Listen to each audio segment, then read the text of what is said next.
magandang pangyayari ang naganap noong nakaraang araw. Ito isa sa mga pangyayari yung padyak sa kalikasan. Pero bago yan, siyempre batiin natin si Vice Steven. Magandang umaga, Vice. Magandang umaga, Brad Mart, Doc Ramer, at sa ating mga kababayan, sa ating mahal na Mayor Trina Permala Pabic, at sa lahat ng mga tagapakinig ng radyo natin na Jongan. Yes, magiging maganda na naman ang balitaktakan at talakay natin kasi alam ko maraming ipararating sa atin si Vice sa mga impormasyon hinggil sa sangguniang bayan mga activities nila at mga resolutions. So gaya nga po, nabanggit natin kanina during our flag raising ceremony, si Ma'am Jude Gabat ay nagpapaabot ng pasasalamat sa lahat ng mga nakiisa dito sa programa, yung natuloy din yung padyak sa kalikasan. Para Ikaw sa doon kalikasan. kasama kaya dito eh. Oo, Sir Mart, padyak para sa kalikasan at kalusugan. At kalusugan, Opo, mayroon pang kalusugan. Actually, nagpapasalamat tayo na sa kabila ng mga pag-ulan-ulan na Sir Mart nung naranasan natin nung Friday, mahigit po 70 bikers yung nakihalap po dito sa Bayan Odiangan magmula sa different organizations, mga bikers, kasi kung ating mga mapapansin po Sir Mart, may kanya-kanyang grupo yung mga bikers. So lahat po yung nagkaisa mula sa bata hanggang I think mayroon 60 plus na nakihilok sa ating programa. At mga private at ganun mga kawani ng gobyerno. So maraming salamat po sa inyo mga bikers. So hindi lang yung yung talagang umikot yung mga bikers na nagbibisikleta lang, kundi mayroon pa silang ginawang activity. Yes. At yun ay Pamumulot ng mga recyclable materials, mga plastic, mga basura. nadadaanan nila. Opo, magmula Paniki. Kasi hinati po sila, Sir Mart, sa dalawang grupo. Akala ko isang isang Odiangan to Paniki, tapos isang Odiangan to Progreso Este sa boundary. So yun, hinati po yun sa dalawang grupo, kaya north and south yung naging ruta ng ating padyak para sa kalikasan at kalusugan na in-sponsor po ng Odiangan Municipal Police Station, kasama po ang ating Municipal Tourism Office. So maraming salamat po sa ating pong hepe na ating kapulisan kay Captain Manuel Fernandez at ganoon kay Mrs. Jude Gabat. And of course, sa ating pong butihing mayor, sa pangunan Mayor Trina Permala Pabic, at ganoon po kay Vice Mayor Devin na siya po talang nag-isa at mga konsehal po natin. So maraming salamat po sa inyo at nasa ikalawang taon na po tayo ng ginagawa na padyak para sa kalikasan at kalusugan. At next year po, hopefully ay malalo pang dumami po yung participants natin at kumonte yung mga basura. Ibig sabihin, pag wala na tayong mapupulot na basura, aware na po yung ating mga kababayan with regards to that. So, yun. Pero mga 100 plus kilos yung... Yes. Pero kung ikukumpara sa nakaraan yung last year, mas marami yung last year siguro. Mas marami po ngayon, Sir Mart. Mas marami po ngayon. Kasi halos noon, halos na mga government agency lang yung nakalahok, no? At ngayon po kasi mga private. At talagang, di ba, ito rin yung maganda na inudulot ng COVID-19, di ba? Mas lalong dumami yung grupo ng mga bikers. So, at least ngayon, dumami yung naging mamimedal o nagpapadyak. No, nagsisikar, kada ay talagang rumamo po itong participant sa bikers. Actually, hindi ako kasali nung last year Ngayon, sumali na ako. It's my first time at I enjoy it. Oo, nakita ko mayroon ka ring sariling grupo na nagbo-biking Yes, opo. Kaso hindi nga lang nakasama yung grupo ko, yung batch 86, yung mga batch namin, batch 86ers. Medyo may mga may mga lakad kasi sila kaya hindi nakasama doon sa padyak para sa kalikasan at kalusugan. At maliban doon, Doc, masaya din nating ibinabalita sa ating mga taga-subaybay. Mayroon na pong resulta yung ginawang pa-contest ng IMNAO, yung Municipal Nutrition Action Office, tungkol dito sa online butuhan ng Batang Tangkad Contest. Yes. At kanina ngang umaga, after ng ating flag raising ceremony, ay binigyan ng papremyo. Hindi ko na po babasahin yung lahat. Yung babasahin na lang natin ay yung mga nanalo. Grand prize winner. So ito po yung mga nanalo sa Batang Tangkad Contest. Ito yung in celebration sa Nutrition Month 2020. Ang third prize po ay nakuha ni Chanel Casimero ng Ligaya with a total votes of 4,962. Wow, dami Dami na. na. So, ibig subihin, ang dami na talagang nasusubaybay sa Facebook. Yes. Just imagine yung bilang ng votes. Yung second naman, Doc, ay si Kerry Season. Siya ay taga Budyong. Ang total votes niya, yung mga likes at saka may mga hearts, no, ay umaabot ng 5,300. Siya Yes. yung pang second. At ang first na pinarangalan kanina, no, binigyan ng regalo ay si Daenerys Chloe Fabelio ng Barangay Liwanag. Ang total votes niya ay 6,866. So siya yung champion. At doon kanina, yung mag-anak, Oo. yung tata, yung nanay, at saka yung anak Anak, nila oo. na batang tangkad. Ganda pa yung mga nakaprint sa kanilang t-shirt eh. Ano, Super Dad? Super dad. Pero Super Mom. mayroong yung sa baba, super tired. Okay? Ito namang susunod na contest ay yung Mother Story Breastfeeding Journey contest. Yung sa pagpapasuso naman ito. Ganun din ang mechanics nito, bubutuhan din o yung pinupusuan, yung hearts, votes saka Likes. votes.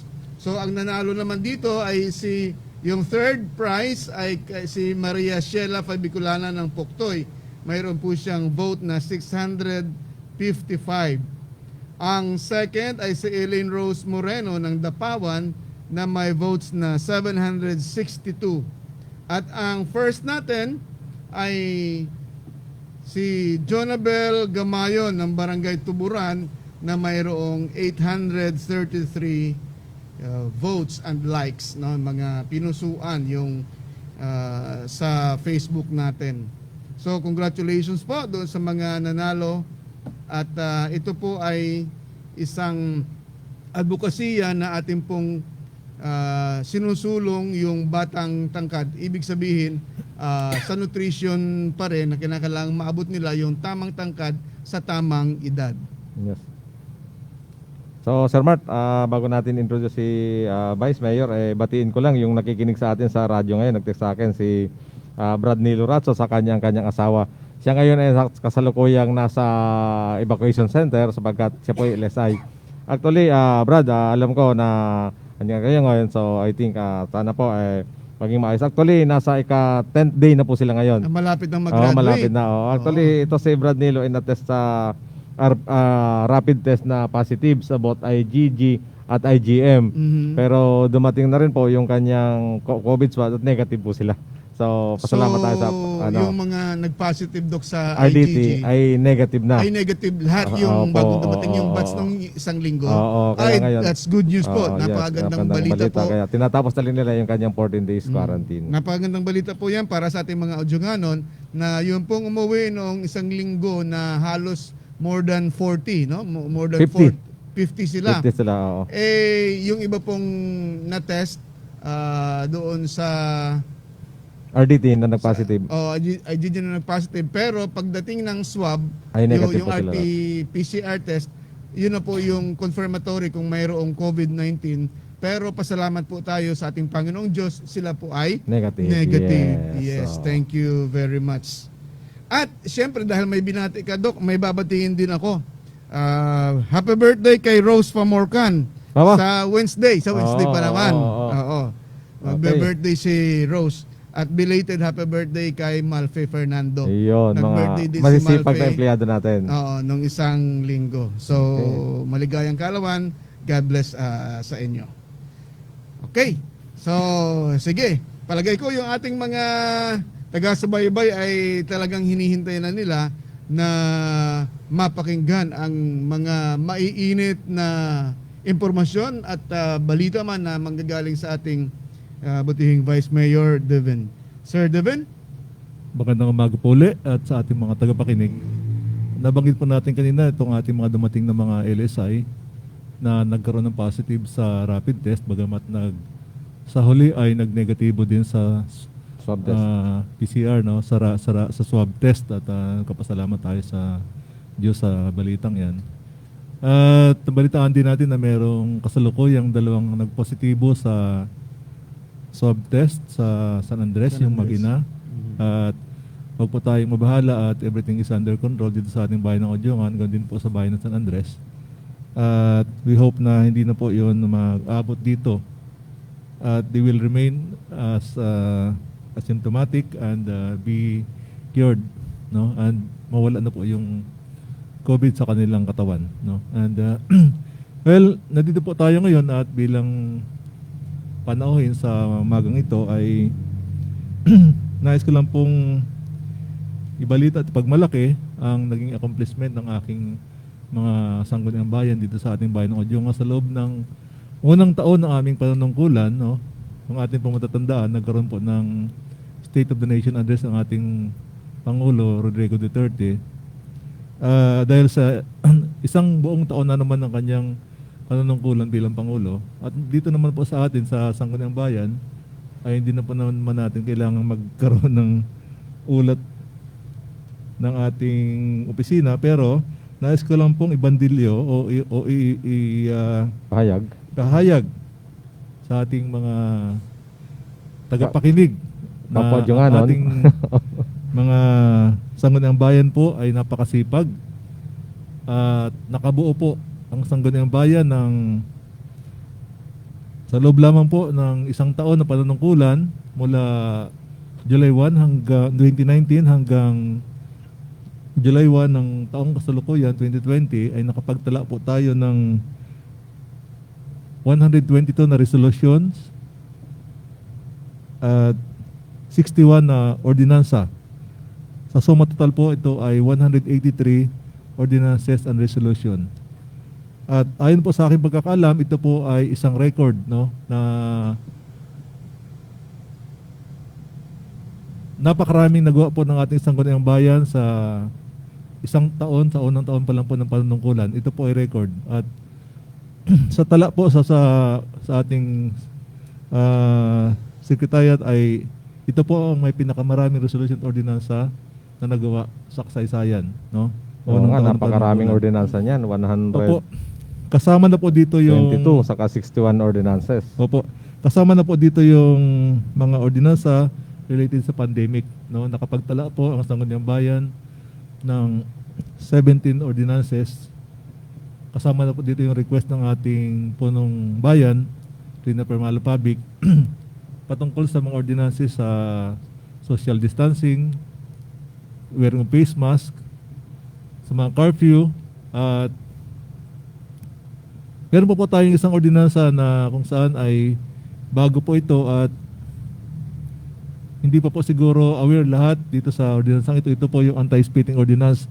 Kasama po ito sa isang ordinansa na naipasa nitong panahon ng pandemic, particular sa issue ng coronavirus.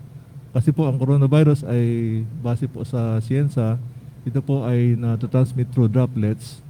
And by means of spitting, ay isa po ito sa pinagbabawal. Baka hindi po nakakalam ang mga karamihan na bawal na po, meron po tayo ordinansa na bawal na pong dumura kahit saang lugar dito sa ating bayan ng Odyongan, no? Ito po ay napaka-importanting Public places. ordinansa. Isa po ito sa isang ordinansa na ipasa sa panahon ng pandemic ng coronavirus, ng coronavirus. Ito po ay ang nagpanukala po dito ay si Honorable Alex Formento, no? Kasama na rin po dito sa mga ordinansa sa pandemic itong mga pagbibigay natin ng pondo doon sa mga para sa mga ayuda, no, na request po ng ating mahal na Mayor Rina Permalo Pabic para sa pagbibigay natin ng ayuda. Kung ating po matatandaan ay sa unang bugso po ng pandemic o ng coronavirus ay nagbigay tayo sa ilang libong households na mga ayuda nung tayo po ay nasa enhanced community quarantine.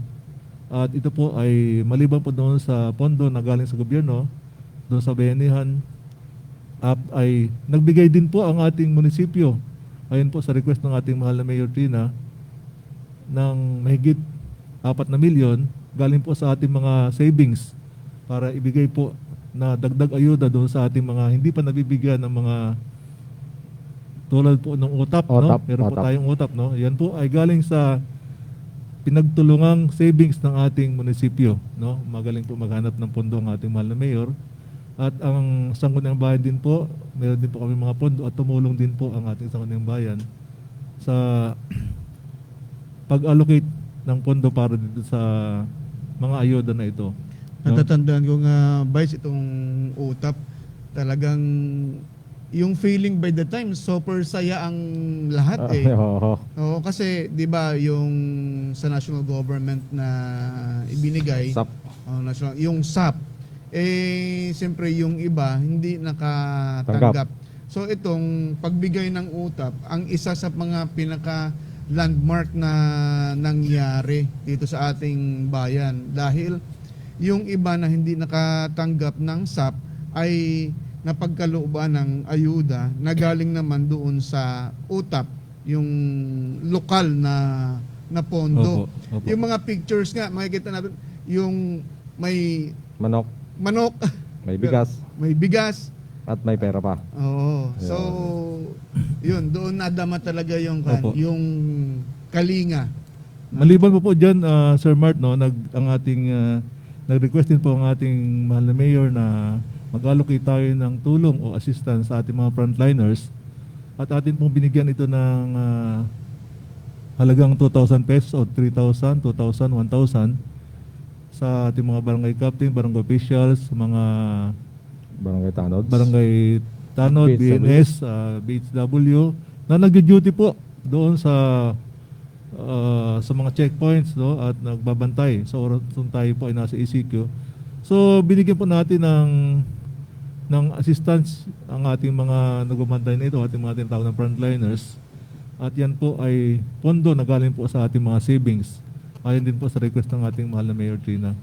So tayo po ay nagtulong-tulong, no? Kaya nagkapasalamat po sa ating mga Sangguniang Bayan na hindi na po nagpatumpik-tumpik para lang bigyan ng tulong ang ating mga frontliners, mabigyan ng konting ayuda, no? Siyempre po, maliban po dyan, mayroon pa rin tayo mga ordinansa na ginawa sa panahon ng pandemya, tulad po nitong sa pagpapalagan ng fake news, no? Bawal na po yan. At yung sa curfew hours po at nagkabago-bago tayo ng curfew hours hanggang sinunod na po natin yung curfew hours na bigay ngayon sa MGCQ ng ating Pangulo, no?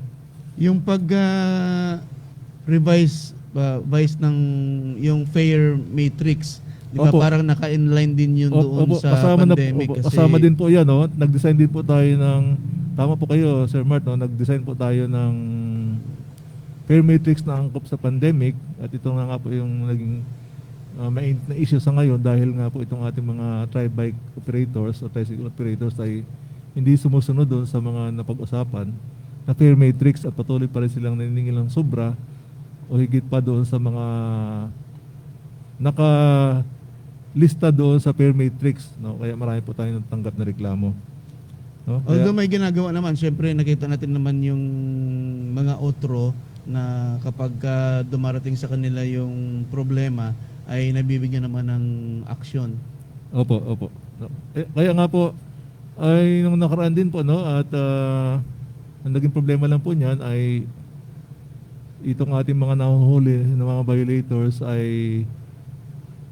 hindi po sila agad-agad nagbabayad doon sa kanilang violation sa ating municipal treasurer at ito po ay naiipon nila, iniipon yung mga citation ticket. Ito po yung pinag-usapan namin nakaraan dahil napag-usapan po namin na ang posibilidad na i-impound itong mga sakyan, mga tricycle doon sa mga nag-violate, impound, isama ang impounding sa kanilang penalty para talaga sila ay mapersang magbayad sa kanilang mga violations, no? So sa loob po ng isang taon, ang ating pong Sangguniang Bayan ay nakiisa sa mga programa ng ating lokal na pamahalaan sa pamumuno ng ating mahal na Mayor Trina Permal Public at napakagaan po ng aming talakayan. Binabati ko po at congratulate ang mga Sangguniang Bayan members dahil sa kanilang pakipagtulungan, no, sa mga programa. At wala pong masyadong kami naging problema pagdating sa mga approval, dahil naisip din po ng ating mga sangguniang bayan members na lahat ng ating mga nilalaan ay para po sa ating mga atat bayan ng Udyongan at sa ating mga kababayan. Kaya yan po ang isa sa mga naging accomplishment ng ating mga sangguniang bayan, no? At siyempre po, sa part naman ng bilang chairman po ng ang inyong Vice Mayor, Devin Post Dimala, bilang chairman sa Municipal Franchising Regulatory Board, ay naipatupad po ang pagpapapintura ng ating mga tricycle, no? At nakapaghingi po tayo ng pondo rin sa ating mahal na mayor para madagdagan ang mga pondo natin at para sa pagpapapintura at pagbibigay ng mga stickers doon sa ating mga tricycle operators and drivers. Ang kagandahan po nito, no, sa ating pagpapapintura po ay na kapag tala po tayo ng maraming kolorom na nahuli sa ating pagpapapintura, dahil kung hindi po sila napinturahan at wala silang sticker, sila po ay kolorom, no? Kaya nga po, yan po yung isa sa mga achievement ng inyong lingkod sa isang taon.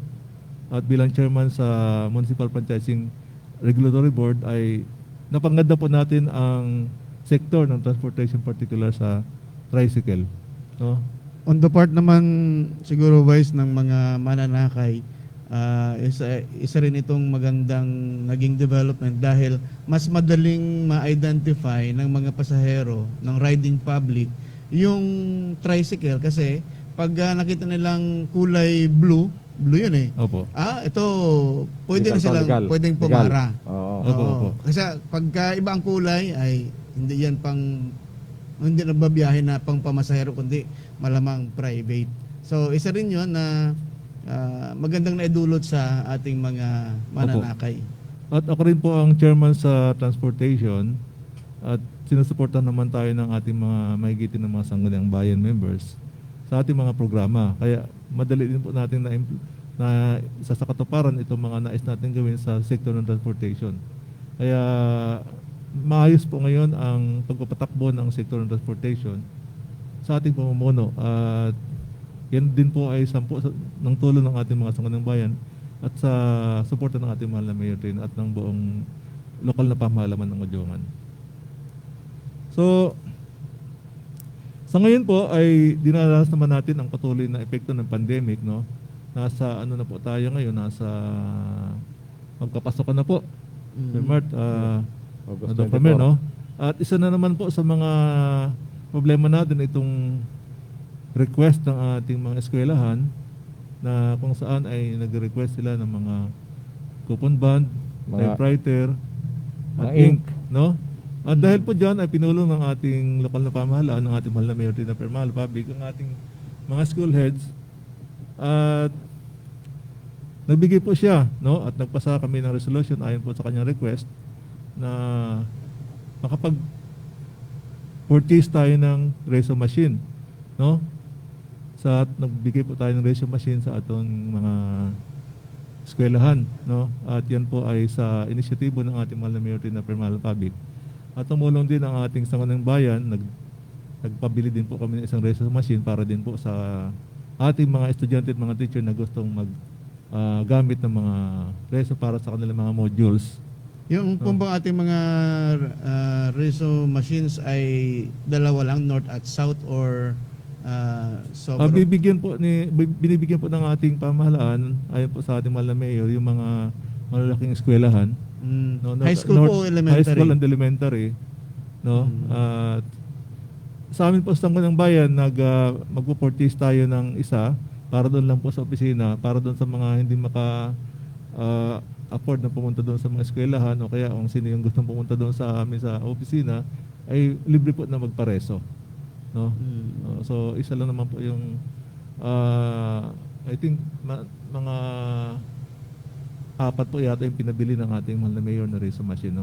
Yeah, so So siguro no, yung ating risograph machine yung sa huling pagpupulong namin Sir Mart with Sir Mart Vice sa pag-appropriate tayo ng pondo, di ba, through Opo. SEP program.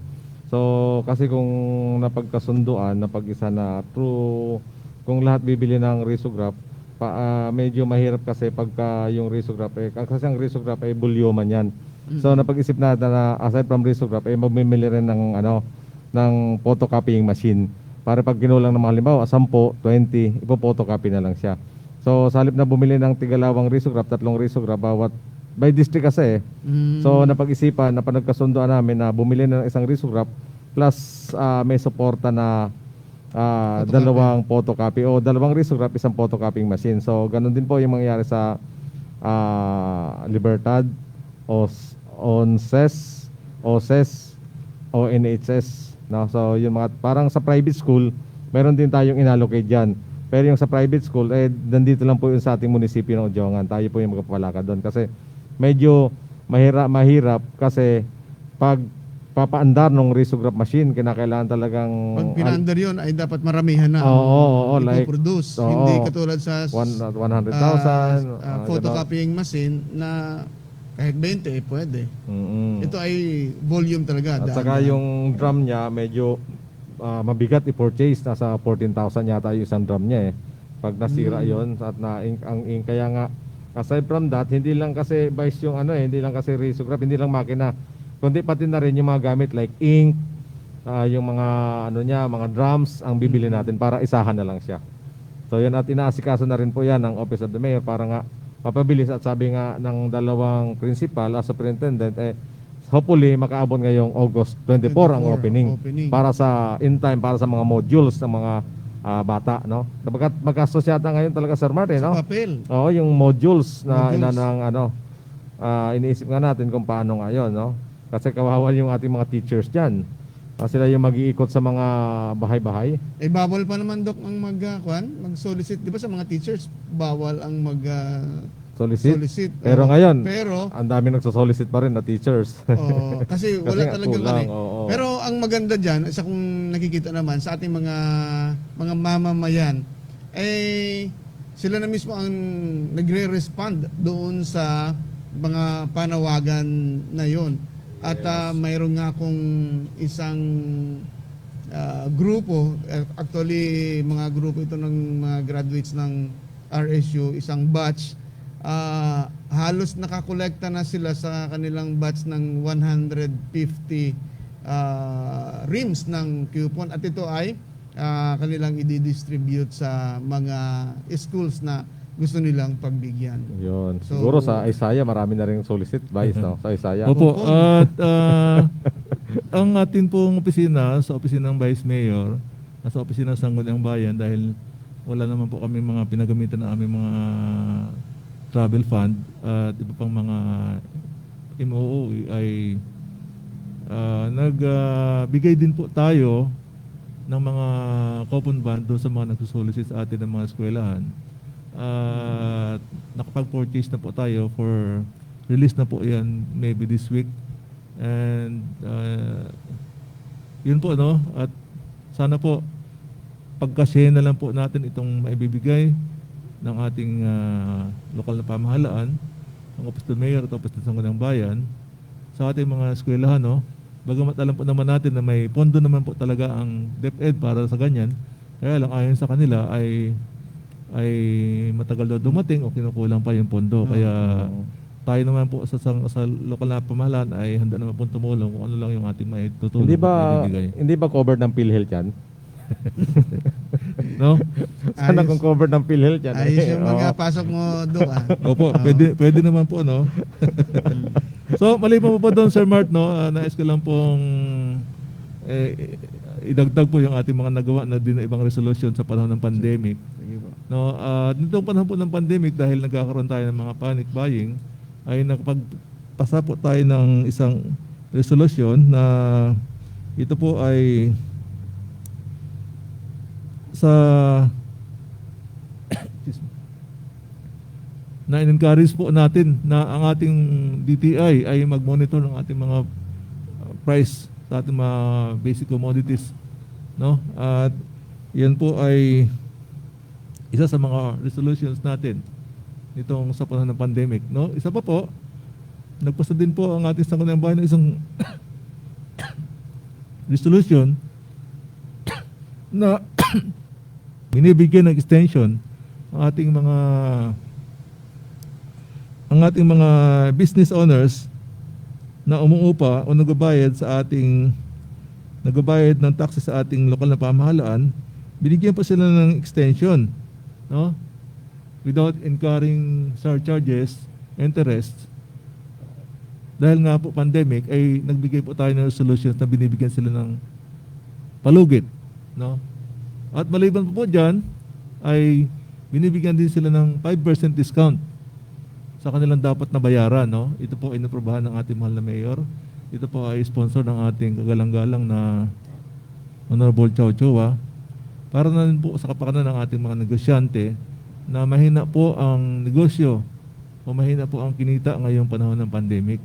Kaya nabigay po tayo ng extension sa kanilang pagbabayad ng buwis nila, ng kanilang mga taxes at extension din po at discount din po na 5% sa kanilang babayaran. So, anong buwan po yan, Vice? So, yan po ang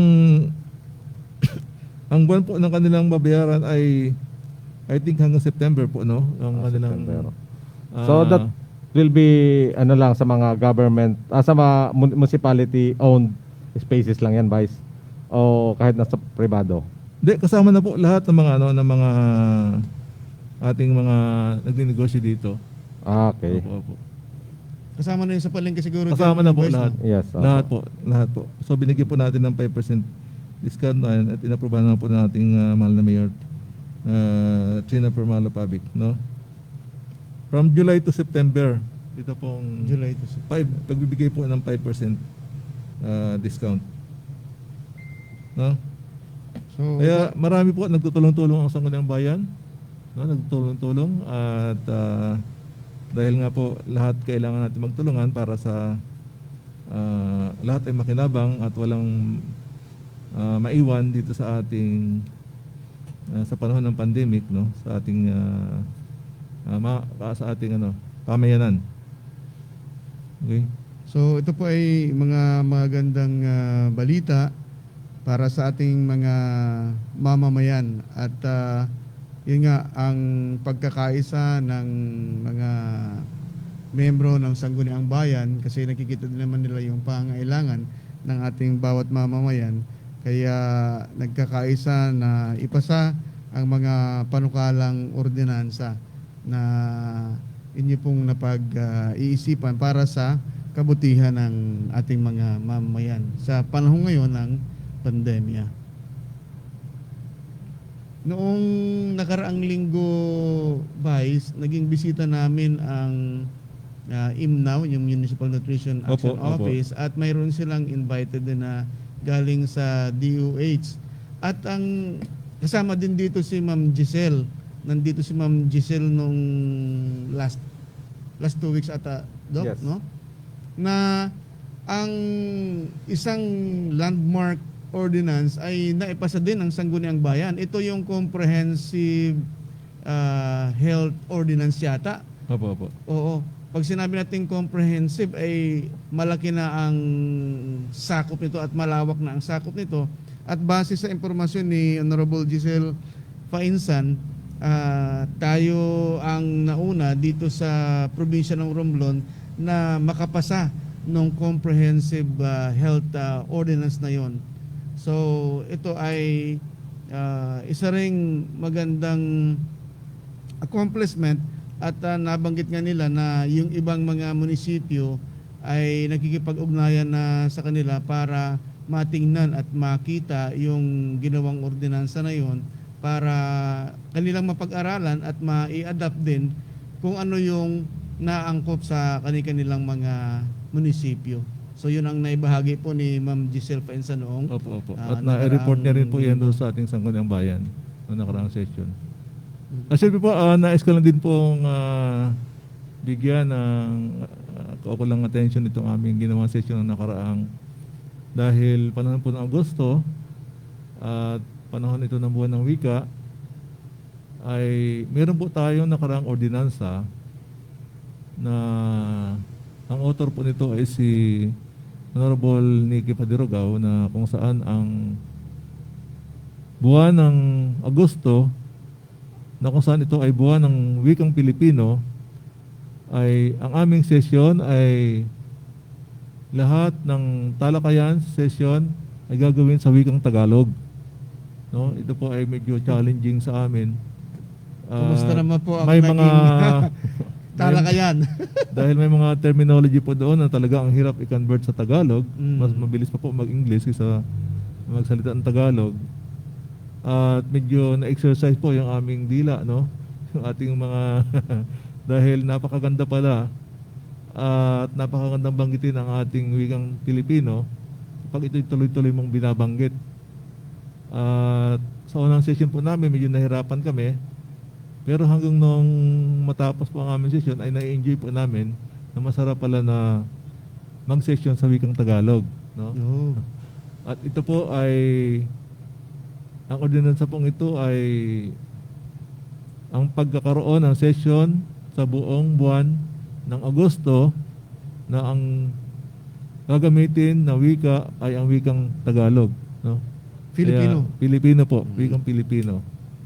So, yun po yung kaganapan ng nakarang session namin. Kaya nakakatuwa po at parang maalab ang aming damdamin ng pagka-Pilipino nung nagsalita po ng purong Tagalog na walang halong Ingles ang ating mga sangguniang bayan, kasama na po ang inyong lingkod na Besi Alcalde. Parang gusto kong ipinta sa aking kaisipan, Vice, yung inyo pong ginagawang session na yon na ang gamit na salita o dila o yung ating national language, no, pambansang wika ay yung sa wikang Filipino. Opo, opo. Kamusta naman po yung tala ng katitikan? Paano siya isinulat? Sa wikang Filipino pa rin ba o translated na ito o inilipat sa wikang English pa rin? O gagawin na talagang Filipino sa buwan lang ng Agosto? Yun po ay gagawin talagang Pilipino. Lahat ng tala, ng titik at ng bigkas ay sa bigkas ng wikang Pilipino. At yan po yung isa sa mga challenge sa aming sekretarya, si Miss Rhoda Belmonte Pahotnaw, sa pag-convert ng tamang wikang Tagalog o wikang Pilipino doon sa aming records. Kaya Sa inyong tala, record. Yung tala. Oo, ang tala. napakaganda po, no? Katitikan. Medyo siya po ay nahirapan din, no?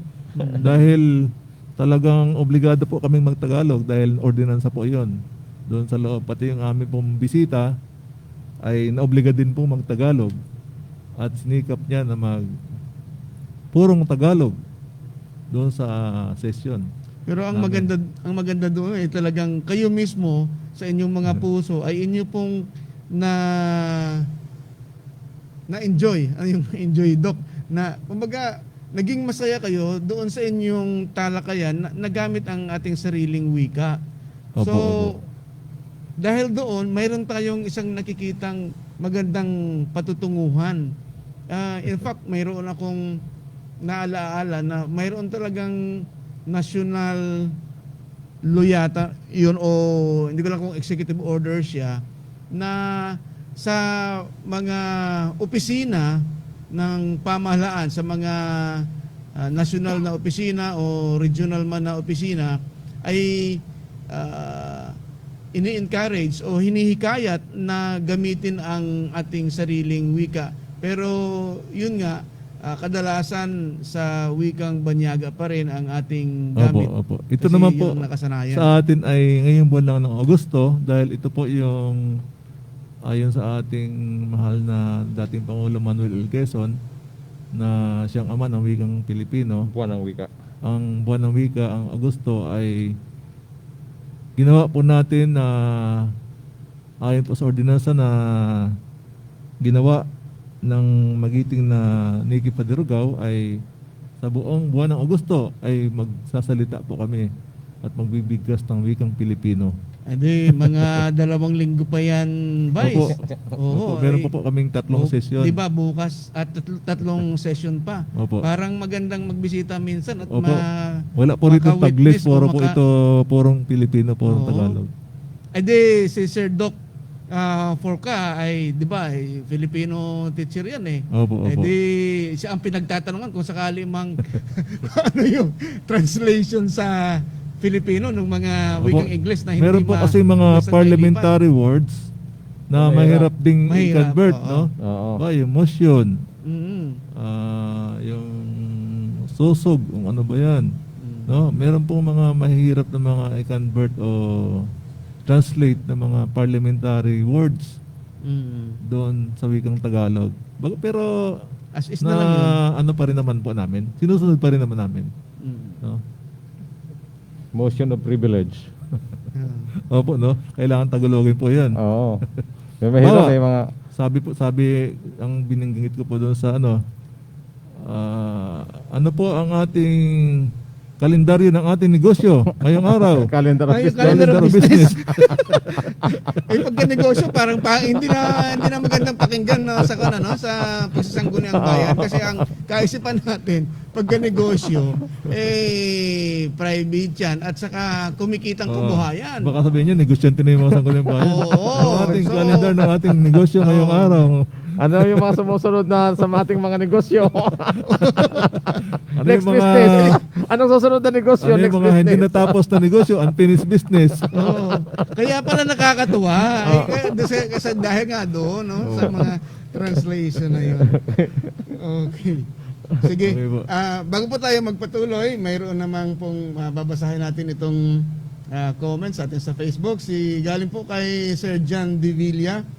Nung Mart, magandang umaga. Watching at Tracy Martires City.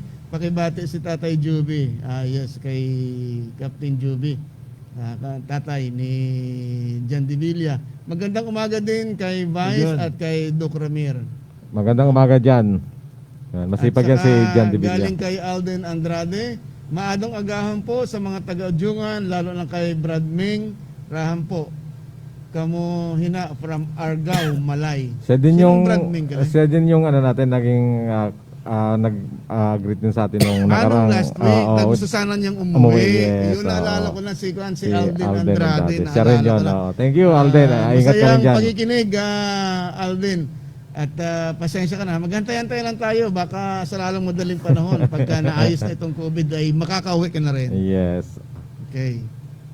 Sige. So, sige po, balik po tayo kay Vice.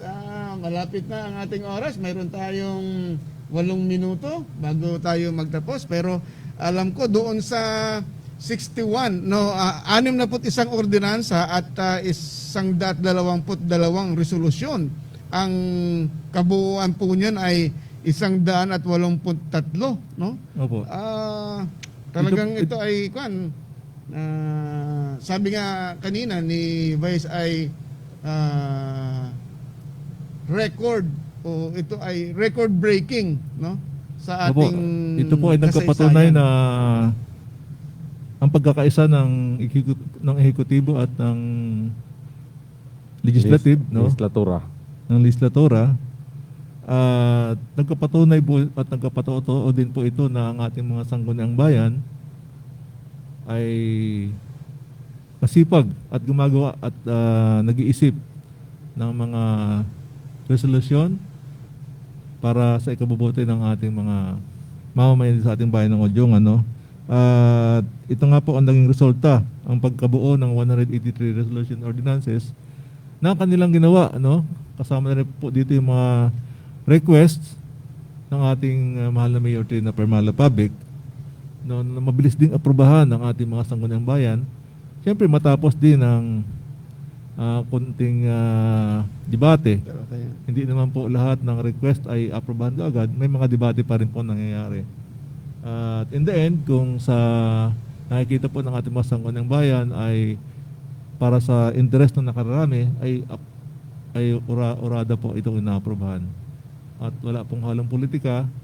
Kaya bilib na bilib po ito ako sa ating mga sangguniang bayan dahil sila po ay sumusuporta sa ating programa ng ating mahal na Mayor Trina Permala Pabic at sa programa ng ating munisipyo ng lokal na pamahalaan ng Odyongan. Siyempre po, nais kong banggitin mula sa ating number 1 councilor, SB Kit Permalo, no? Napakarami din po niyang ginawang ordinance at resolution. Tatay Doc Porca, at Honorable Chow Chowa na isa din pong Batikan, no? Isa din po ito sa magaling na fiscalizer doon sa ating Sangguniang Bayan dahil din po sa kanyang eksperyensya sa pagiging Sangguniang Bayan. Magmula po siya ay naging SK Federation President. So, mahusay po siya mag-fiscalize at magaling din siyang advisor ng ating mga bagong Sangguniang Bayan members. At siyempre po yung pang-apat si Honorable Butsi Arevalo na marami din pong nagawang ordinansa at Honorable Alex Formento na isa din po sa top notcher na gumawa ng resolution at ordinansa. Siyempre po si Related sa agriculture. SB Quincy Anbantang, bagamat baguhan din po ay napakasipag po magpatawag ng mga committee meeting, committee hearing. At marami din po nagawang resolution at ordinansa. Si SB Giselle Painsan, no? At napakasipag din po mag-conduct ng committee hearing, committee meetings hanggang sa makapagbuo din po ng ating mga ordinance at resolution. At siyempre po ang ating Honorable Nicky Padurugao na isang vice chairman ko sa transportation ay napakasipag din po sa kanyang committee bilang chairman din sa land use, no? Napakabilis niya po maaprubahan sa kanyang level yung mga land use at mga conversions ng ating mga lupa na ni-request ng ating mga landowners, particular sa resolutions na hinihingi nila para sa ito ay sangkap sa pag-convert ng kanilang lupa, no? Bilang chairman, si Honorable Nicky Padurugao ay nakapagtala ng napakaraming resolution at ordinansa din, particular sa kanyang committee. Siyempre po, nandiyan din po ang ating Vice President Joby Padurugaya at SK Kayla Yap na may mga nagawa din pong resolution at ordinansa at patuloy pong sumusuporta sa lahat ng mga ginagawa natin na mga resolution at ordinansa na naayon po sa panahon ngayon ng pandemic, no? Nakakabilib talaga po at wala po akong masabi sa kanila at sila po talaga napaka-supportive ng ating mga Sangguniang Bayan. At itong ulat po na binabanggit ko ngayon ay ito po ay temporary pa lang, no? Siguro po doon sa programa ni SBI Formento ay baka mag-team up po kami para may paliwanag lahat po itong nagawang ordinansa natin at resolution. Sa buong taon ng aming panunungkulan, sa unang taon pa lang, no, ay nakapagtala po kami ng humigit kumulang na 183 ordinances, no? I-discuss na po namin ito ng mahusay doon sa kanyang programa. No, para mas marami pong makaalam sa mga bagong programa ng ating lokal na pamahalaan sa pamumuno ng ating Mayor Tina Permalo Public. Maitanong ko lang, Vice, kasi ako parang siyempre kulang naman yung aming mga kaalaman. Ano po ba ang pagkakaiba ng yung resolution at saka ordinansa? Mayroon po bang, kasi kaming Opo. mga ordinaryong mamamayan, hindi namin alam. Kasi dito sa bilang po na inyo pong binigay, may 122 na resolution at 61 na ordinances. Base po sa bokabularyo, ang resolution po ay ito po ay mga request o mga mungkahi na pansamantala lamang, no? Pag naaprubahan po ito ay tapos na po, Tapos no? na. Pero ang isang ordinansa po ito po ay permanent in nature, no? Okay. Kapag naaprubahan po siya, ito ay magiging permanent din na. Mm. Unless na siya ay bawa gumawa ang ordinansa ang Sangguniang Bayan na ang curfew ay hanggang 8 o'clock lang dahil sa panahon ng pandemic. So, yun po ay hanggang 8 o'clock. Hindi po yun pansamantala, yun po ay permanente. So, babaguhin lang po yun. Depende na po sa utos ng ating Pangulo.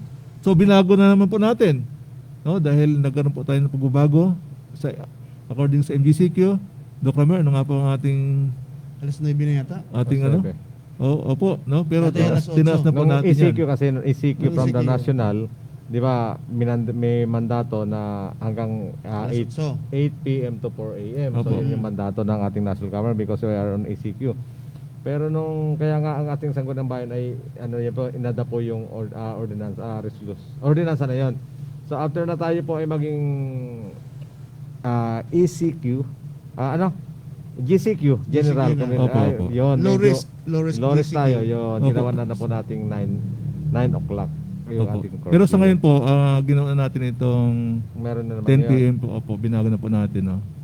11. Opo. At 10 p.m. na. 10 p.m. actually po, babaguhin na rin namin yun kasi po sa national po ay hanggang 12 ang kanilang Hanggang 12 na. Opo. Parang may Sa yung national. may nabasa ko ba yung sa DTI para mabigyan naman yung mga restaurant na di ba? Opo, Yung opo. di ba? Kasi Para allowed na sa mababawi sila.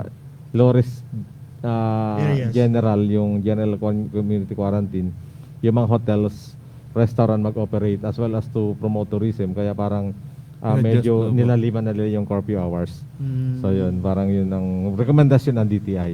So, yun po yung sagot sa tanong nyo, Sir Mart, Okay. no? Maraming Ang salamat. isa pong ordinansa ay permanent in nature, no? Babaguhin lang po yan kung ito po ay amindahan.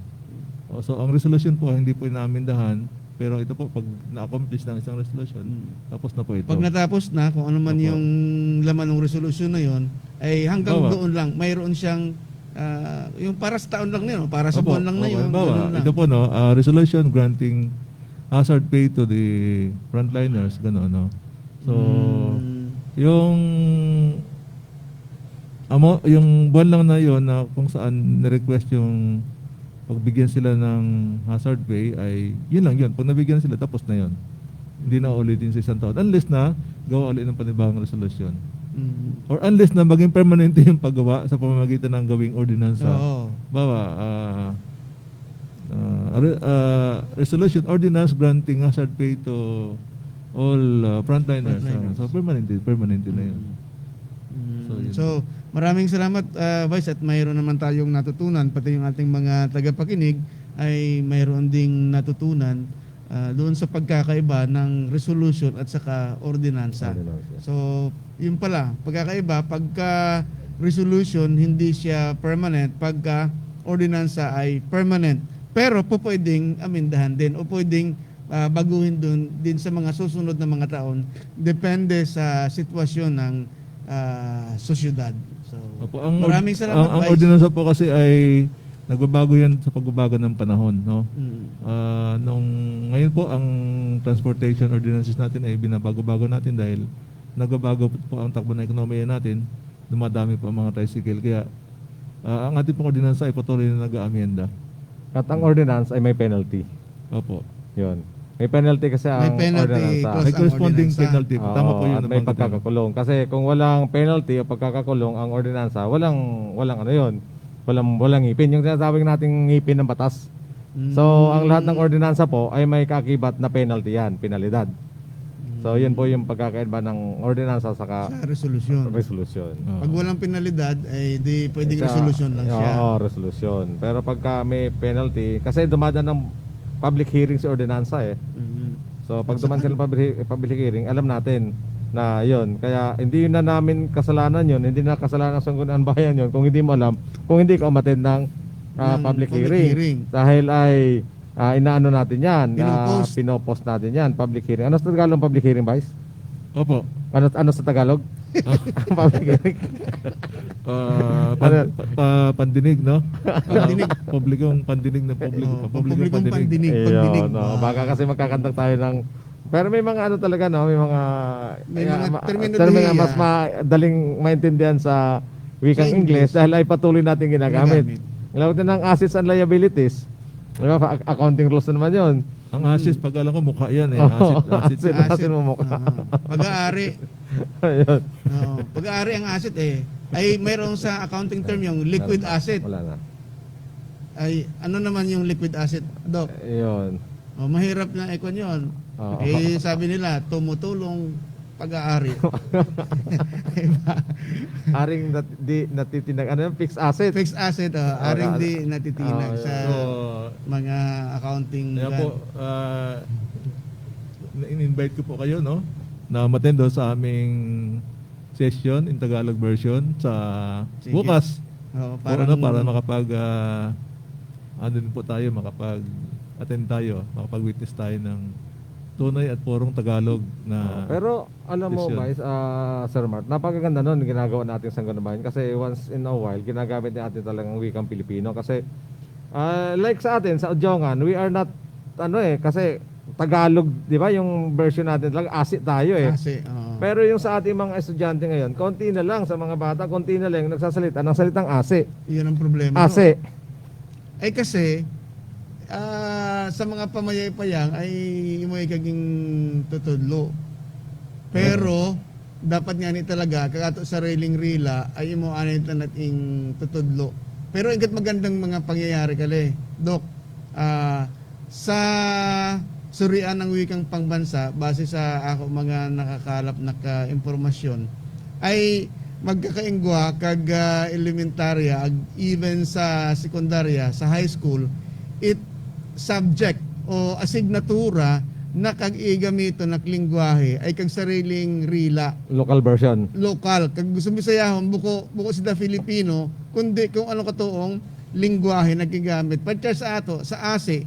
So ASE kag gagamiton halimbawa sa Romblon katong Indra ini ay pwede din mo na gamiton kato ingat usang subject kalingani ay para mapa lago pa o mapausbor pa kag ato sariling rila.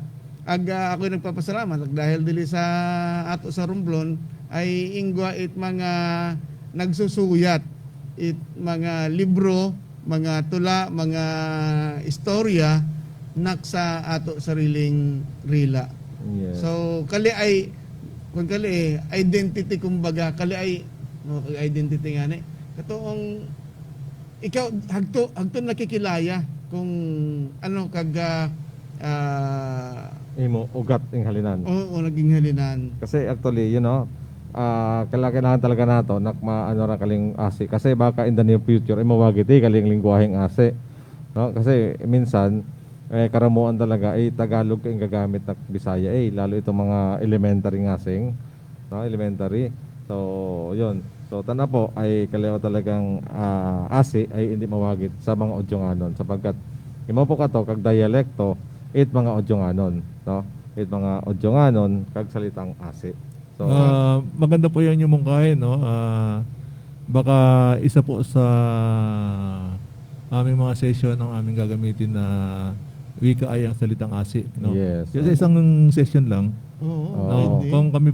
Kung tayo po ay merong mungkahi at merong ordinansa na sa isang buong buwan ng Agosto ay puro wikang Tagalog, baka mag-allocate po tayo ng isang session na Ganda. salitang asi, no? Wow, Para ganda. naman by record po tayo at mapanatili po natin ang sustansya ng salitang asi sa ating pamumuhay, no? Bilang tunay na Udjonganon nagkasalita ng asi, no? Alam mo ga Vice, pay usuray kin anak magiging landmark na Oo, kasi 'di ba sa mga ayam nato sa mga Chabacano, hindi sila masyadong matalas sa Tagalog eh. They are English and Chabacano.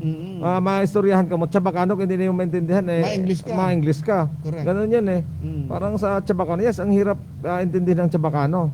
No? So pag dito sa Udjongan, you need to speak Udjonganon Asi. once in a while.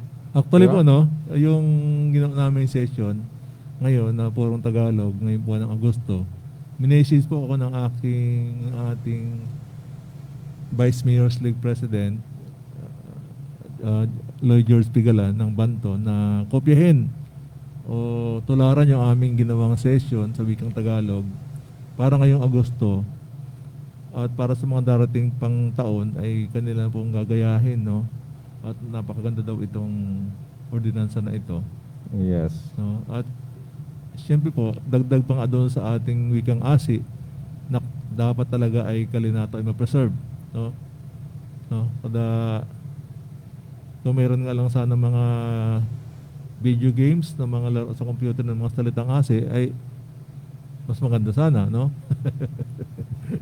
Para, Opo, no? Ay kaso wala po, no? Meron Tagalog, konti lang, pero walang ASE. Oo. Basta at least nga sing kita magandang ideya nakikita para mapanatili nato kag ato lingwahe asi man o iniman o unhan man ay lalo pa bagang mag-alimbukor kag ato Opo. man. Kaya ko naman po Kagustuhan. kaya ko naman po nabanggit yung sa social media at saka sa mga games na sana may salitang ASE.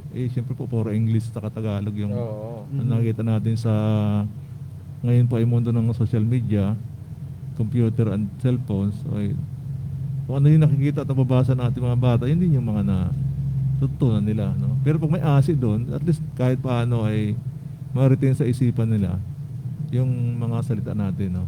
3 weeks ago nga ni Vice Ag Doc Ramira ay nag-meeting kag Tourism and Culture and the Arts ay so usa kali sa ging mumuyatan kung ano kag mga programa nato para ato pa mapalago o mapataas kag ato mga aktibidades na kag sariling rila nato nakasi ay imawit agamiton. A good start is siguro ba katong imong aning siling nakasabaling usang session sa isang tuig ay posibleng ra kag gamito naong lingwahe. Pay maganda ka to for a start. Opo. Yes. Atin pong susubukan yan sa tulong ng ating mga sanggunang bayan. Okay? So, katulin kag oras kita ay nagsobra kag ato istoryahan. Salamat Vice sa pagpapabot imo mga impormasyon ag accomplishment na nangyari sa sakop ito sang tuig tuna Hulyo 1, 1919 hanggang sa ngasing Hulyo 1 2020 ay kung nakato Espanyol 2020 2,020 taon. Ayun. Okay po, no? Para maroga 220 po. Dalawang. Okay po, no? Nagpapasalamat din po tayo sa ating mga tagapakinig, ating mga sumuporta sa ating lokal na pamahalaan. Asahan niyo po ang mas masipag na mga sangguniang bayan at mas marami pang resolution at ordinansa na ating gagawin para sa ikabubuti ng ating mahal na bayan ng Udyungan. Maraming pong salamat at iwas lang po tayo sa COVID, sumunod po tayo sa lahat ng protocol, maghugas ng kamay, mag-face mask, mag-face shield, uminom ng maraming tubig, uminom ng vitamina, kumain ng maayos at matulog ng maaga. No? So, yun lamang po at sana po manatili tayong COVID-free. Okay, maraming salamat. Muli ako po si Martin Fabito Lasaga III. Kasama ko po si Doc Rami Ramos, kag-amo bisita sa ngasing nakaga, si Vice Steven Post de Maala. Maayong aga ulit sa Endro. God bless Udyungan. God bless everyone.